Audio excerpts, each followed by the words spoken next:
안녕하세요. 진리수학 연산 레벨 2 7강. 오늘은 수식의 분류 부분부터 시작할 건데요. 지난 시간에 식에 대해서 배우고 식의 용어들, 그 다음에 식을 계산하는 방법을 배웠잖아요. 근데 오늘은 식이 어떤 것들이 있는지, 그리고 이 등식이란 무엇인지 부분들을 배울 건데요. 자, 식에 우리가 수에 대해서 수의 분류들을 배웠잖아요. 유리수, 무리수, 실수, 그 다음에 그것들이 이제 유리수 안에는 또 정수와 정수 아닌 유리수 이런 것들이 들어가 있는 거를 배웠었는데요. 식 또한 분류가 됩니다. 식은 단순식, 등식, 부등식 이렇게 나눠지는데요. 단순식은 등호나 부등호가 없는 식입니다. 등호는 우리가 는이라고 하는 거고 부등호는 어느 쪽이 크다 이렇게 하는 부분이잖아요. 요게 없는 식, 즉 다항식, 단항식은 단순식에 해당하죠. ax 플러스 b 여기까지 하면 단순식이라는 겁니다. 혹은 초등학교 때 3 더하기 2는 하고 물어보지만 그렇기 전에 이게 무엇이냐라는 거잖아요. 는은 여기 이 3 더하기 2 요거 자체가 그냥 단순식입니다. 그런데 이제부터 중학교에서는 등식이라는 걸 배웁니다. 등식은 3 더하기 2는 5 여기까지 간다는 얘기고 요거 자체는 좌변, 우변 요 등호의 양쪽을 써야 등식이 됩니다. 그래서 등호가 들어간 식이 등식이고요. 등호가 들어간 식에는 두 가지로 나눠지는데요. 항등식과 방정식으로 나눠집니다. 항등식은 모든 값에 성립하는 등식이거든요. 무슨 얘기냐면 지금 우리가 결합법칙 같은 걸 배웠잖아요. 분배법칙 a 곱하기 b 더하기 c 로 열고는 ab 더하기 b ac다. 아이고 죄송해요.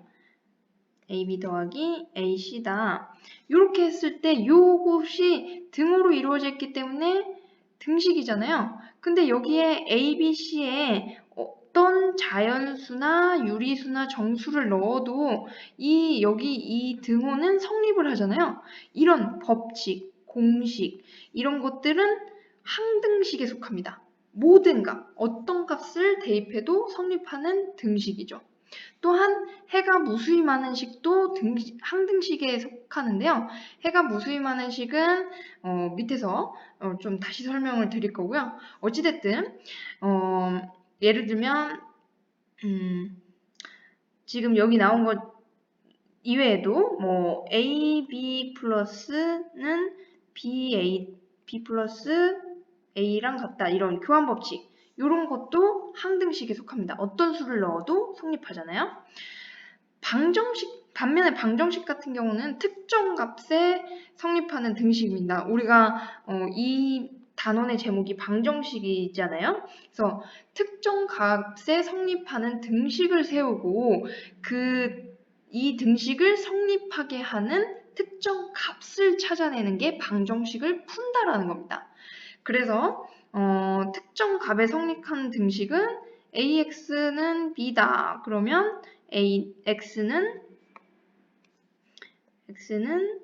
a분의 b다. 이렇게 해서 x가 a분의 b 요거의 특정 값만 대입해야 성립을 하잖아요. 이럴 때 a는 0이 아니다. 이런 조건들이 붙잖아요. 그래서 이런 것들을 이제 방정식이라고 부르는 거예요. 사실상 여러분들이 이번 단원에서 풀 모든 식들은 거의 방정식이죠. 법칙 공식이 아닌 어떤 특정 값에 성립하는 등호가 들어간 식, 요게 방정식입니다. 그 다음 빠르게 좀 설명할게요. 부등식 같은 경우는 절대부등식, 상대부등식이 있는데 지금 등식과 마찬가지예요. 부등식은 등호 대신 부등호가 쓰인다는 거 빼고 요게 부등호가 쓰인다는 거 빼고는 똑같아요. 절대부등식은 모든 값에 성립하는 부등식이라서 이것은 법칙이나 공식 등에 사용됩니다. 그러면 부등식도 법칙이나 공식이 있나요? 네, 중학교 과정에서는 안 하는데요. 고등학교의 과정에 가면은 그 산술평균과 기하평균이 둘 중에 어떤 것이 큰 것은 항상 성립하는 부등식이거든요. 이런 법칙들을 가져가면 나중에 이제 혹은 뭐 코치-슈바르츠 법칙 뭐 이런 것들이 있어요. 여튼 그런 것들이 절대 부등식이고요. 우리가 일반적으로 부등식의 값을 찾아라. 즉 3x는 2보다 작다. 그러면 x는 3분의 2보다 작잖아요. 그래서 수직선으로 나타내면 3분의 2 x가 이 부분에 속한다. 이렇게 되잖아요. 여기 때. 그래서 이런 것들이 상대 부등식에 속합니다. 그래서 초등학교 때 했던 대부분의 문제들은 단순식에 속하고요. 우리가 등식을 좀 더 자세히 알아보면 등호가 들어간 식이었잖아요. 등호가 들어간 식인데 아까 얘기했듯이 등호의 왼쪽에 있는 걸 좌변, 등호의 오른쪽에 있는 걸 우변이라고 부르고요. 이 두 개를 양변이라고 해요. 부등호가 들어가면 당연히 등식이 아니라 부등식이겠죠. 그 다음에 등호가 없는 식은 단순식이 되겠죠. 이런 것들을 명확하게 등식이 뭔지 정확하게 알아두시기 바랍니다.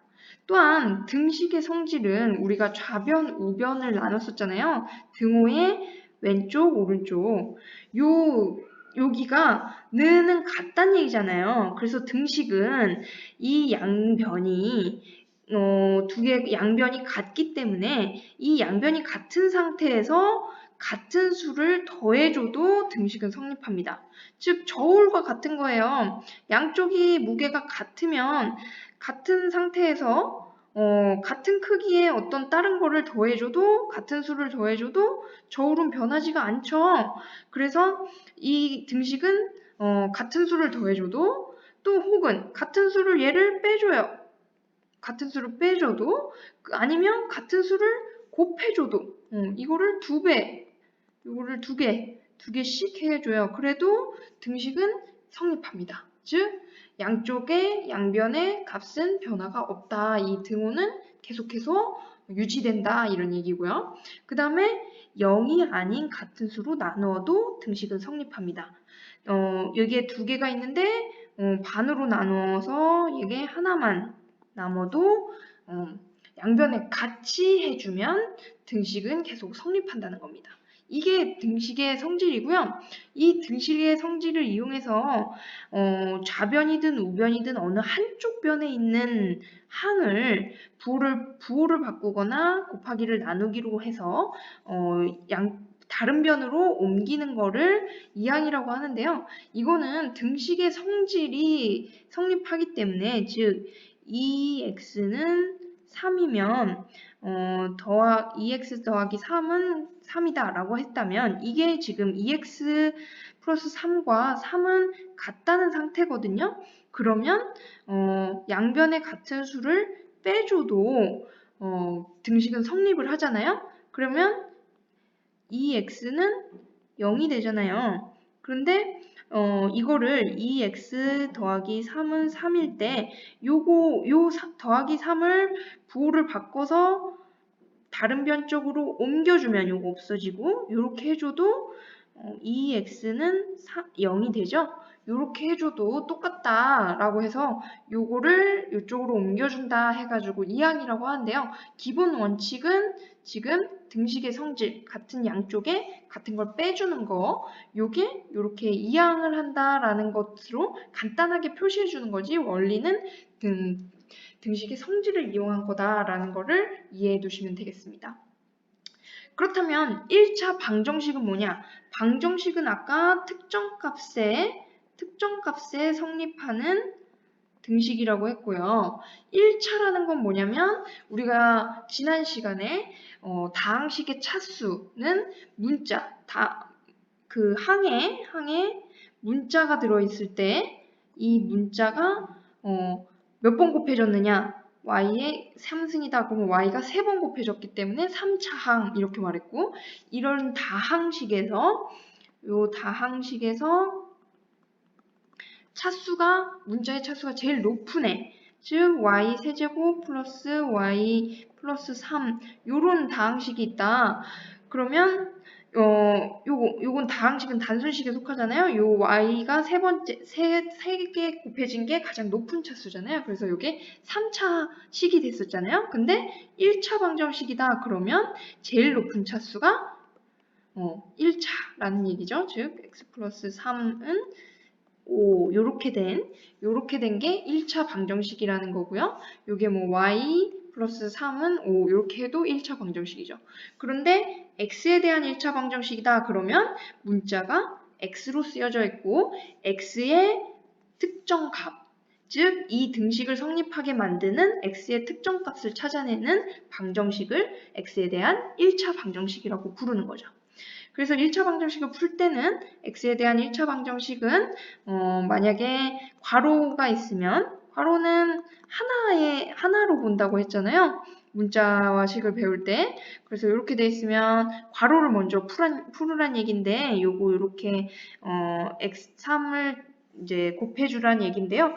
그렇게 해줘도 되고 괄호는 하나니까 요 3을 먼저 3분의 1 양쪽에 3분의 1 이렇게 곱해주면 이게 없어지잖아요. 즉 3 곱하기는 3 나누기로 이항해 줄 수 있죠. 그래서 x 플러스 3은 3분의 7이고 요 3을 플러스 3을 이항해 주면 양변에 마이너스 3을 해주면 똑같은 얘기죠. 3분의 7 마이너스 3 이렇게 되면 3분의 x는 3분의 1이다. 즉 요 등식을 만족하게 하는 x의 특정 값은 3분의 1이다. 이렇게 생각하시면 되겠습니다.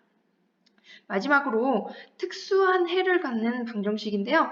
아까 항등식에서 해가 무수히 많은 경우도 항등식에 속한다고 했었잖아요. 즉 특수한 해를 갖는 방정식 중에 하나는 항등식에 속한다는 겁니다. 그 중에 하나니까 두 개가 있는데요. 하나는 불능, 하나는 부정입니다. 무슨 얘기냐면 0 곱하기 x는 5다. 이러면 x에다가 어떤 수를 넣어도 0 곱하기 어떤 수는 0이 되는데 5라고 했잖아요. 이 얘기는 무슨 얘기냐면 이 등식이 성립하지 않는다. 즉 여기에 해당하는 x를 찾아낼 수가 없다. 이것이 불능, 즉 해가 없다 라는 겁니다. 요렇게 얘기를 하고요. 다른 하나는 0 곱하기 x는 0. 즉 x에다가 어떤 수를 넣어도 0 곱하기 x는 0이잖아요. 특정값이 아니죠. 이거는 부정, 뭐로 하나로 정할 수 없다. 불능은 불가능하다라는 얘기고 부정은 부정하다가 아니라 정할 수 없다라는 얘기예요. 정할 수 없다. 즉 해가 무수히 많다라는 얘기입니다. 아이고, 무수히죠. 히 많다라는 얘기입니다. 이렇게 알아두시면 되고요. 시간이 조금 많이 걸렸으니까 불능과 부정은 수업 시간에 한 번 더 조금 자세하게 알려드리도록 하겠습니다.